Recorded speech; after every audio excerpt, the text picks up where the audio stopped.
Hai, selamat pagi, selamat siang, dan selamat malam. Perkenalkan kami dari kelompok 2 akan membahas tentang perkembangan sosio-emosi di masa dewasa awal. Tugas ini disusun sebagai bahan ujian tengah semester mata kuliah Psikologi Perkembangan 2 yang diampu oleh Ibu Nur Azizah, SPSI, MA. Kelompok kami beranggotakan Shanti Dewi, Ratih Eka, Malsianus Baling, Narniansi, Aprilia Siti, Bramastia Deva, dan Alvin Andrean. Nah, sebelum kita berlanjut ke materi, ada baiknya kita membahas tentang poin-poin yang akan kita pelajari kali ini. What will we going to learn? Yang pertama, stabilitas dan perubahan yang berlangsung. Yang kedua, ketertarikan, cinta, dan relasi yang akrab. Lalu ada gaya hidup orang dewasa. Yang keempat ada pernikahan dan keluarga. Dan yang terakhir ada gender, relasi, dan perkembangan diri. And now, let's get started to the material.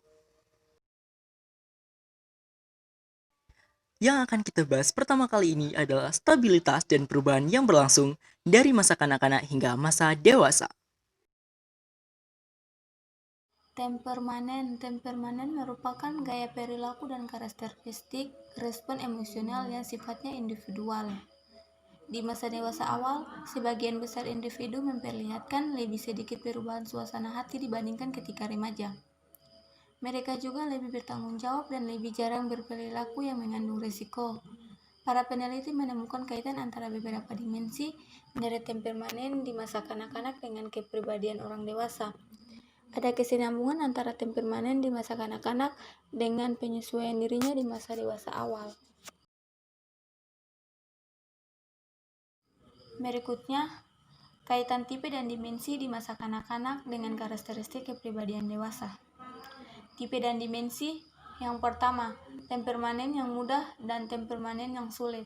Masa kanak-kanak, temperamanen sudah, masa dewasa awal, mudah menyesuaikan diri. Temperamanen yang mudah dan temperamanen yang sulit. Anak-anak yang dimiliki temperamanen yang mudah di usia 3-5 tahun cenderung lebih mudah menyesuaikan diri ketika menjadi orang dewasa muda. Yang kedua, kekang inhibition. Masa kanak-kanak dikekang, masa dewasa awal kurang asertif dan terlambat memasuki dunia kerja. Kekang atau inhibition, individu yang memiliki temperamanen yang dikekang di masa kanak-kanak cenderung kurang dapat bersifat asertif atau memperoleh dukungan sosial dan cenderung terlambat memasuki jalur kerja yang stabil di masa dewasa. Yang ketiga, tipe dan dimensi kemampuan mengendalikan emosi. Masa kanak-kanak kontrol emosi baik, masa dewasa awal mampu mengatasi emosi secara efektif. Kemampuan yang mengendalikan emosi. Ketika anak-anak usia 3 tahun memperlihatkan kontrol emosi yang baik dalam menghadapi stres, mereka cenderung mampu mengatasi emosinya secara efektif ketika dewasa.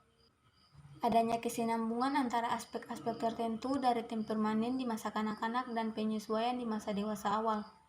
Sampai masih diperlakukan lebih banyak riset. Kaitan antara temperamanen masa kanak-kanak dengan kepribadian di masa dewasa dapat bervariasi, tergantung pada konteks yang mengintervensi pengalaman individu. Gaya kelekatan.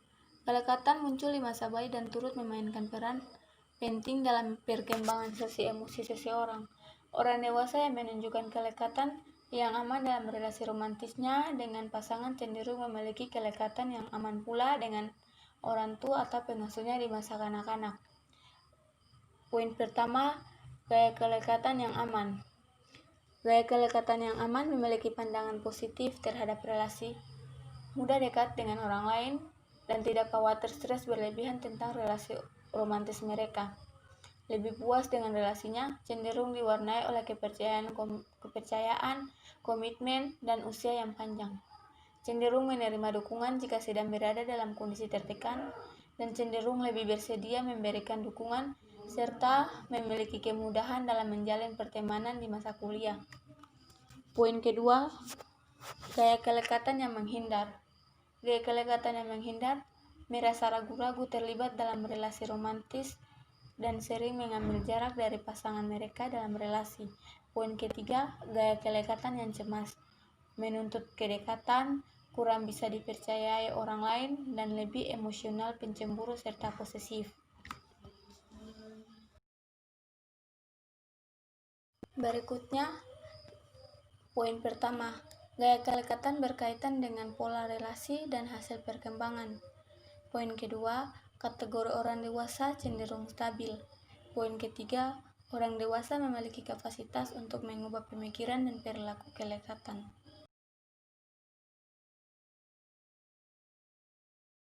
Lalu di pembahasan kita yang kedua ada ketertarikan, cinta, dan relasi yang akrab. Yang pertama yaitu ketertarikan. Di sini ketertarikan dibagi menjadi dua lagi, yaitu keterbiasaan dan kesamaan, kemudian ketertarikan fisik. Yang pertama yaitu ketertarikan dan kesamaan. Tentunya dalam ketertarikan dan kesamaan itu ada keterbiasaan. Nah, dari keterbiasaan tersebut muncul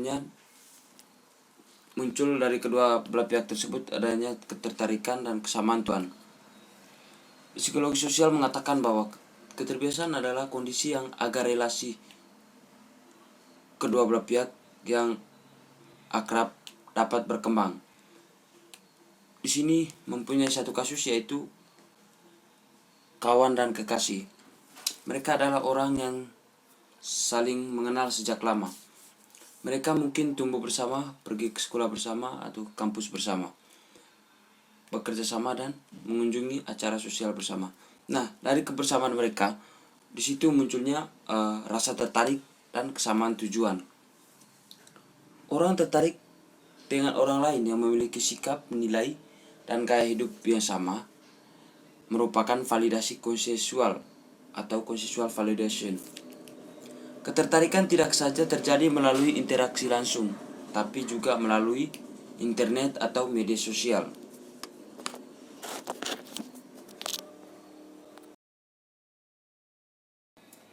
Yang kedua yaitu ketertarikan fisik. Pentingnya kesamaan juga berlaku dalam hal fisik.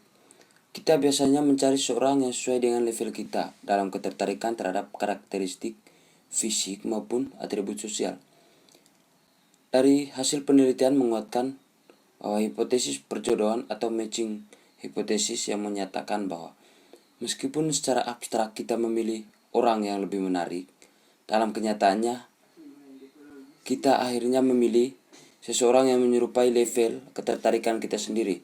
Nah, akan tetapi studi ini tidak akan bertahan sampai pasangan menikah.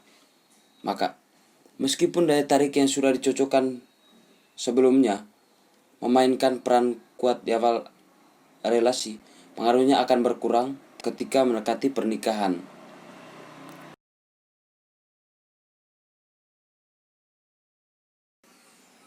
Pentingnya kesamaan juga berlaku dalam hal fisik.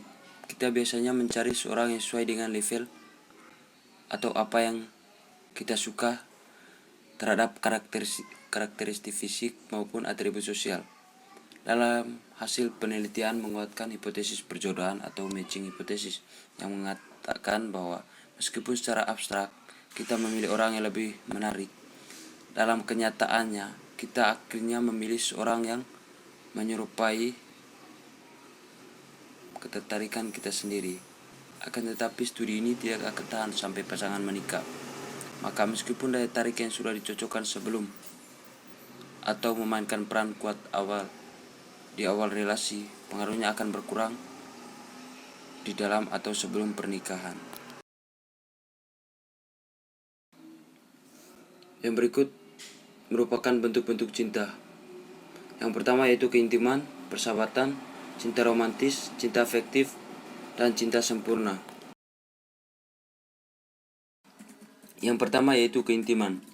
Keterbukaan diri atau self-disclosure dan berbagai pikiran-pikiran personal merupakan tanda keintiman. Di sini ada dua tahapan menurut Erikson. Keintiman versus isolasi. Menurut Erikson, di awal masa dewasa, setelah individu berhasil mencapai identitas yang stabil, mereka memasuki tahap ke-6, yakni keintiman versus isolasi. Erikson mendeskripsikan keintiman merupakan sebagai proses menemukan diri sendiri sekaligus peleburan diri sendiri dalam orang lain. Tahapan yang kedua yaitu keintiman versus kemandirian. Perkembangan dewasa awal sering kali melibatkan upaya menyeimbang keintiman dan komitmen. Keseimbangan antara keintiman dan komitmen di satu sisi, serta kemandirian dan kebebasan di sisi lain, merupakan hal yang sulit bagi manusia. Yang kedua yaitu persahabatan. Persahabatan adalah suatu hubungan yang berlangsung lama. Perbedaan gender dalam persahabatan yaitu persahabatan antara pria dan wanita. Bentuk-bentuk cinta yang ketiga yaitu cinta romantis. Cinta romantis biasa disebut cinta gairah atau eros. Hasrat seksual adalah hal terpenting dalam cinta romantis. Bentuk-bentuk cinta yang keempat yaitu cinta afektif. Cinta afektif memiliki sifat lebih dari sekedar gairah. Cinta afektif bisa juga disebut cinta karena kedekatan, misalnya seperti persahabatan atau teman akrab. Kemudian bentuk-bentuk cinta yang kelima yaitu cinta yang sempurna. Dalam teori Sternberg, bentuk cinta yang paling kuat dan utuh adalah cinta yang sempurna atau consummate love. Yang terakhir dari ketertarikan, cinta, dan relasi yang akrab yaitu kegagalan dalam cinta. Kegagalan dalam cinta atau relasi yang akrab dapat menimbulkan perasaan yang tragis. Kebahagiaan dan perkembangan pribadi yang kita akan memperoleh manfaat dari berakhirnya percintaan tersebut. Berlanjut ke bagian yang ketiga, yaitu gaya hidup orang dewasa. Terdiri dari orang dewasa yang hidup sendiri. Pada tahun 2000, terdapat 64% pria dan 53% wanita dengan kisaran umur 20 hingga 29 tahun menyatakan mereka lajang. Presentasi meningkat pada tahun 2006, yaitu 73% bagi pria dan 62% bagi wanita yang memutuskan untuk hidup sendiri. Orang dewasa yang hidup sendiri memiliki keuntungan dan kerugian. Keuntungan bagi orang dewasa yang hidup sendiri adalah memiliki waktu untuk membuat keputusan mengenai perjalanan hidupnya. Memiliki waktu untuk mengembangkan sumber daya pribadi untuk memenuhi tujuan-tujuannya. Bebas dalam membuat keputusan secara otonom dan mengejar minatnya, serta memiliki privasi. Selain itu, orang dewasa yang hidup sendiri juga memiliki peluang yang sangat besar untuk menjelajahi berbagai tempat baru dan mencoba hal-hal baru. Kemudian selain keuntungan orang dewasa yang hidup sendiri, orang dewasa yang hidup sendiri juga memiliki kerugian, yaitu ia mengalami stres ketika membuat keputusan untuk menikah atau hidup sendiri. Orang yang mengalami stres ini biasa dialami pada orang yang berumur 30 tahun, karena ada tekanan untuk menetap dan menikah. Kohabitasi pada orang dewasa. Kohabitasi mengacu pada orang yang hidup bersama dan melakukan hubungan seks namun tidak menikah. Sejumlah pasangan memandang kohabitasi bukan sebagai pendahulu pernikahan, namun sebagai gaya hidup. Pasangan yang melakukan kohabitasi menghadapi masalah-masalah tertentu, seperti ketidaksetujuan dari orang tua dan anggota keluarga lain yang dapat menimbulkan ketegangan emosional pada pasangan yang hidup bersama itu.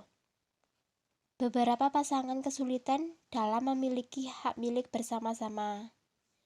Hal-hal berdasarkan hukum pada saat putus hubungan tidak begitu jelas seperti dalam perceraian. wanita yang melakukan kohabitasi mengalami peningkatan risiko akan kekerasan yang dilakukan pasangan dibanding mereka yang menikah.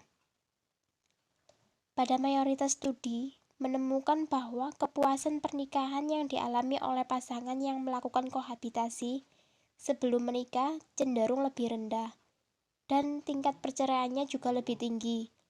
Pengalaman kohabitasi mengubah sikap dan kebiasaan orang, serta berperilaku yang bisa meningkatkan kemungkinan mereka untuk bercerai.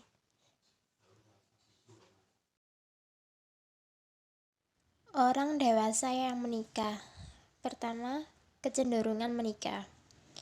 Akhir-akhir ini, angka pernikahan di Amerika Serikat menurun. Rata-rata usia pernikahan di Amerika Serikat hanya sekitar 9 tahun.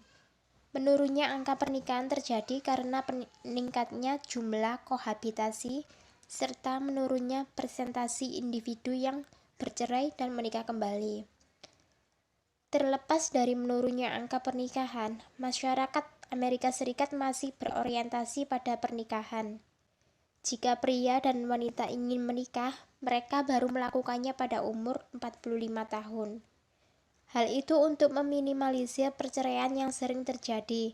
Meskipun tidak ada patokan khusus umur berapa seseorang harus menikah, namun pernikahan di usia remaja memiliki kemungkinan besar akan berakhir dengan perceraian daripada pernikahan yang dilakukan pada usia dewasa. Kemudian, perbandingan antar budaya. Setiap budaya memiliki aspek-aspek yang berbeda pada pernikahan. Beberapa negara menganggap kesucian pasangan adalah hal yang sangat penting.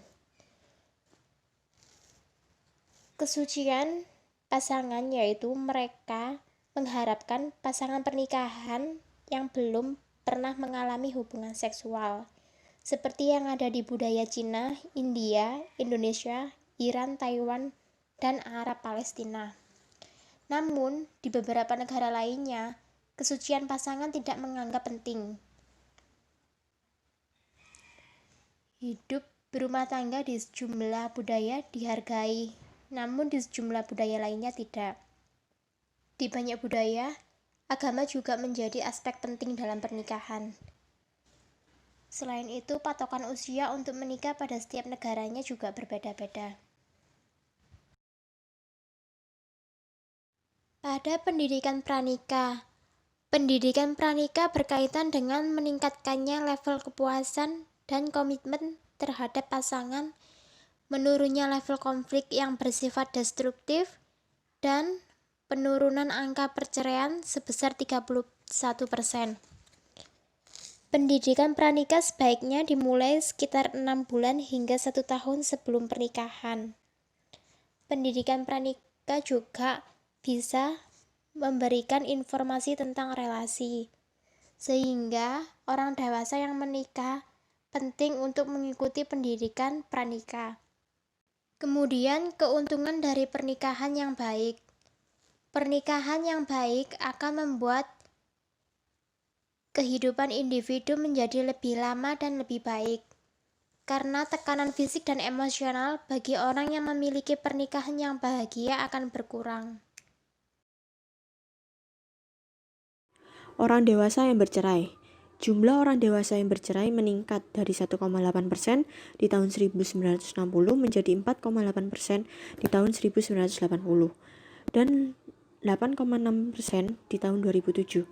Faktor-faktor orang dewasa yang bercerai: menikah di usia muda, tingkat pendidikan rendah, penghasilan rendah, tidak memiliki afiliasi religius, memiliki orang tua yang bercerai, dan memiliki anak di luar nikah. Seperti yang kita tahu, faktor dari orang dewasa yang bercerai itu sangat bersinambungan. Ketika dia menikah muda, pasti karena faktor pendidikan yang rendah, atau juga faktor latar belakang yang tidak memiliki orang tua yang utuh.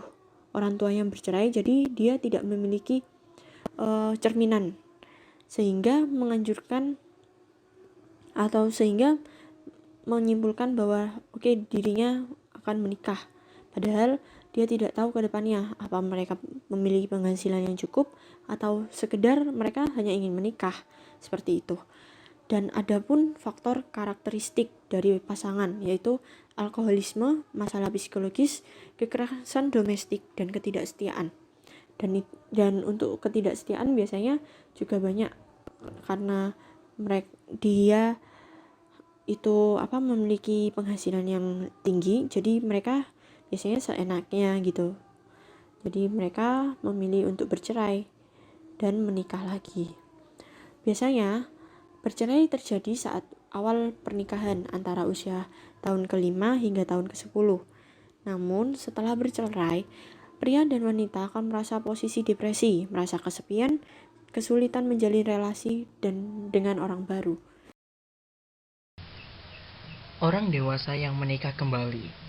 Orang dewasa yang menikah kembali biasanya memutuskan lebih cepat untuk melakukan pernikahan dengan rata-rata 50% dari mereka yang menikah kembali dalam waktu 3 tahun setelah bercerai.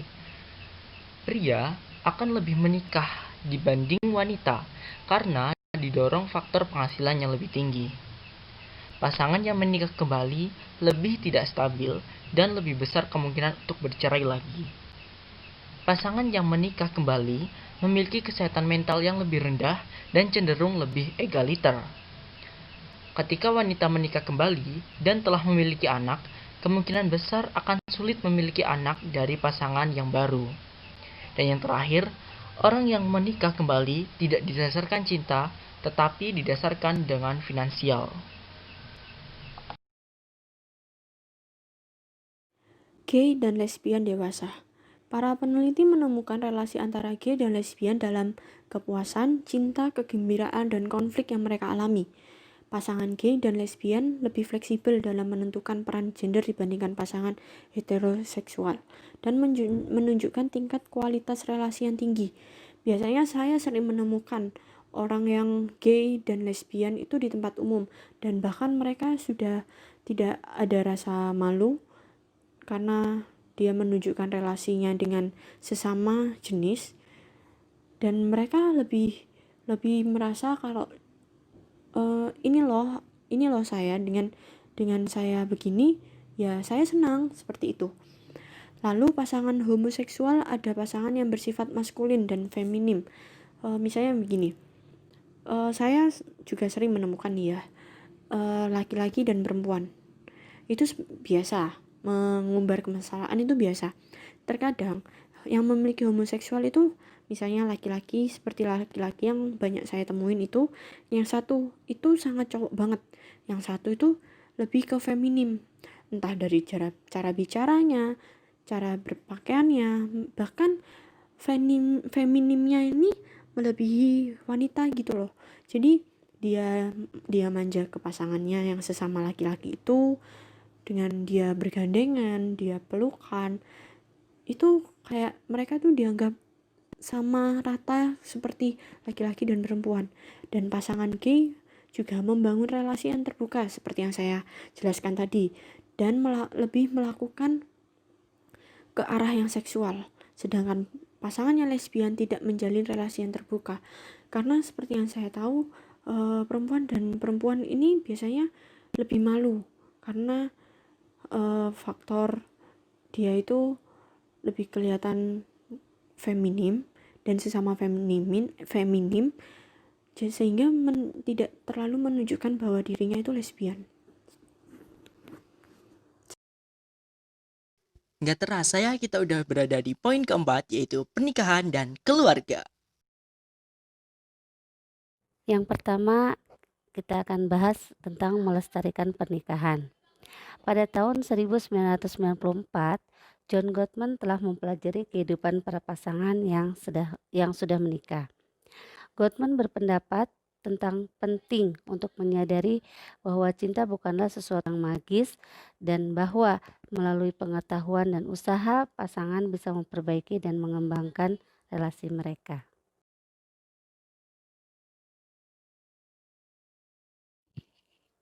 Ditemukan 7 prinsip yang menentukan apakah pernikahan itu akan lestari atau tidak. Yaitu yang pertama, 1, membuat peta cinta. Dalam pernikahan yang baik, pasangan bersedia saling berbagi perasaannya satu sama lain. Mereka menggunakan peta cinta ini untuk mengekspresikan tidak hanya pemahamannya terhadap satu sama lain, namun juga kasih sayang dan kekaguman mereka. Yang kedua yaitu memelihara kasih sayang dan kekaguman. Lebih dari 90% pasangan membuat sejarah pernikahan yang positif, maka pernikahan mereka pun akan cenderung memiliki masa depan yang positif. Mereka akan saling memuji satu sama lain. Dan yang ketiga, mengarahkan diri pada pasangan dan bukan berpaling darinya. Mereka melihat satu sama lain sebagai teman. Dalam persahabatan ini tidak berarti tidak terjadi perdebatan, namun perdebatan itu tidak sampai mendominasi relasi yang ada. Pasangan saling menghormati satu sama lain dan menghargai sudut pandang satu sama lain meskipun terjadi perbedaan pendapat. Prinsip yang keempat yaitu membiarkan pasangan mempengaruhi Anda. Yang dimaksudkan di sini yaitu kesediaan untuk berbagi kekuasaan dan menghormati pandangan satu sama lain yang merupakan prasyarat untuk mencapai suatu kompromi. Yang kelima yaitu memecahkan konflik-konflik yang dapat dipecahkan. Dalam pernikahan terdapat dua jenis tipe permasalahan, yaitu masalah yang terus-menerus ada dan masalah-masalah yang dapat dipecahkan. Agar konflik tersebut dapat diselesaikan, maka pasangan harus mengawalinya dengan melakukan pendekatan yang lunak dan bukan yang bersifat memaksa, lalu mencoba dan membuat untuk menerima upaya-upaya perbaikan, meregulasi emosi-emosi, melakukan kompromi, dan bersikap toleran terhadap kekurangan satu sama lain. Yang keenam yaitu mengatasi jalan buntu.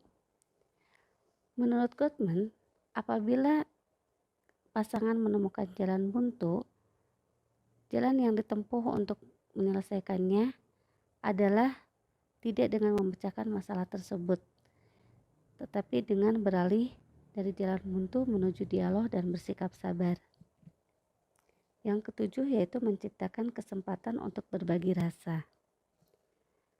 Jika pasangan semakin dapat berbicara secara lebih terus terang dan menghormati satu sama lain, maka mereka juga akan semakin dapat menciptakan kesempatan untuk berbagi rasa di dalam pernikahan mereka, termasuk di dalamnya yaitu menceritakan tujuan-tujuan kepada pasangan dan bekerja sama untuk meraih tujuan tersebut. Dari ketujuh prinsip di atas, terdapat aspek penting dalam pernikahan yang berhasil, yaitu faktor saling memberi maaf dan berkomitmen. Selanjutnya yaitu menjadi orang tua. Bagi sebagian orang dewasa pada umumnya, peran sebagai orang tua itu adalah sesuatu yang direncanakan dengan baik, dikoordinasikan dengan berbagai peran lain, dan dikembangkan sejalan dengan situasi ekonomi individu tersebut. Di sini terdapat mitos pengasuhan, mencakup pertama, dengan kelahirannya seorang anak akan menyelamatkan perkawinan yang hendak runtuh. Yang kedua, terdapat duplikasi, di mana orang tua berperan seperti orang tua mereka di masa kanak-kanak. Yang ketiga, terdapat kesempatan kedua, artinya dengan memiliki anak, berarti orang tua mempunyai kesempatan untuk mencapai hal-hal yang seharusnya mereka raih di masa kanak-kanak. Dan yang keempat, mereka berpikir bahwa kemampuan mengasuh anak adalah sesuatu yang instinktif dan tidak membutuhkan pelatihan. Masih berbicara dalam tema menjadi orang tua, di sini terdapat beberapa dampak dari kecenderungan dalam pengasuhan anak, yaitu satu, karena tuntutan melahirkan dan pengasuhan anak jadi lebih kecil, maka sebagian waktu dari wanita dapat digunakan untuk melakukan hal lain. Yang kedua, jumlah waktu yang digunakan pria untuk bertindak sebagai ayah juga semakin besar. Dan yang ketiga yaitu pengasuhan orang tua di rumah seringkali dilengkapi dengan pengasuhan institusi. Misalnya menitipkannya di tempat penitipan anak. Ketika wanita menunjukkan minat yang lebih besar untuk mengembangkan karirnya, maka bukan hanya usia pernikahan para wanita itu yang mundur, tetapi mereka juga menunda saat mereka ingin memiliki anak. Di sini terdapat keuntungan memiliki anak pada usia dini. Di antaranya yaitu orang tua cenderung memiliki energi lebih besar. Contohnya seperti akan terjaga di tengah malam saat anaknya terbangun. Yang kedua, si ibu akan memiliki lebih sedikit masalah medis yang berkaitan dengan kehamilan dan melahirkan anak. Dan yang ketiga yaitu orang tua mungkin lebih memiliki banyak harapan bagi anak-anak mereka. Lalu keuntungan yang diperoleh dari menunda memiliki anak. 1. Orang tua lebih memiliki waktu untuk memikirkan tujuan yang hendak mereka raih dalam hidupnya. Yang kedua, orang tua akan lebih matang dan lebih berpengalaman untuk mengasuh secara kompeten. Dan yang ketiga, memiliki karir dan pendapatan yang lebih mantap untuk membiayai pengasuhan anaknya kelak. Mengatasi perceraian. Secara psikologis, karakteristik paling umum yang paling banyak ditemui pada orang dewasa yang bercerai adalah bahwa mereka menjadi sulit mempercayai dan menjalin relasi romantis dengan orang lain. Ditemukan ada 6 jalur yang umumnya dilalui pria dan wanita setelah bercerai. Yang pertama, mereka mengalami peningkatan. Terdapat 20% dari kelompok yang bercerai, sebagian besar adalah wanita yang tumbuh menjadi lebih kompeten, dapat menyesuaikan diri dengan baik, dan mencapai pemenuhan diri. Yang kedua, yaitu mereka yang baik-baik saja. Sebagian besar di antaranya adalah orang yang rata-rata mampu mengatasi perceraian, yaitu mereka yang biasa menghadapi sebuah masalah dan mereka berusaha untuk mengatasinya. Yang ketiga yaitu pencari. Kelompok ini adalah kelompok yang memiliki motivasi untuk mencari pasangan baru sesegera mungkin. Kelompok selanjutnya yaitu kelompok mereka yang bebas. Kelompok ini yaitu kelompok yang banyak menghabiskan waktunya sendirian di bar dan berganti-ganti pasangan. Selanjutnya, mereka yang penyendiri kompeten. Hanya 10% dari seluruh kelompok orang yang bercerai adalah orang-orang yang dapat menyesuaikan diri dengan baik, puas dengan diri mereka, dan memiliki keterampilan sosial yang baik. Selanjutnya adalah mereka yang kalah. Kelompok ini adalah individu-individu yang telah memiliki masalah sebelum mereka bercerai dan masalahnya akan semakin meningkat setelah mereka bercerai. Dan yang terakhir yang akan kita bahas kali ini adalah gender, relasi, dan perkembangan diri. 5. Gender, relasi, dan perkembangan diri. Gender dan komunikasi. Masalah komunikasi antara pria dan wanita sebagian disebabkan oleh perbedaan cara berkomunikasi yang mereka pilih. Menurut Gamble tahun 2008. Tenen membedakan percakapan berupa rapport talk atau membina hubungan dan report talk, memberikan laporan. Pria lebih cenderung terhadap rapport talk dan berperan utama dalam pembicaraan serta percakapan yang digunakan untuk mempertahankan dan mendapat sebuah perhatian dari orang lain. Sedangkan wanita lebih cenderung ke arah rapport talk.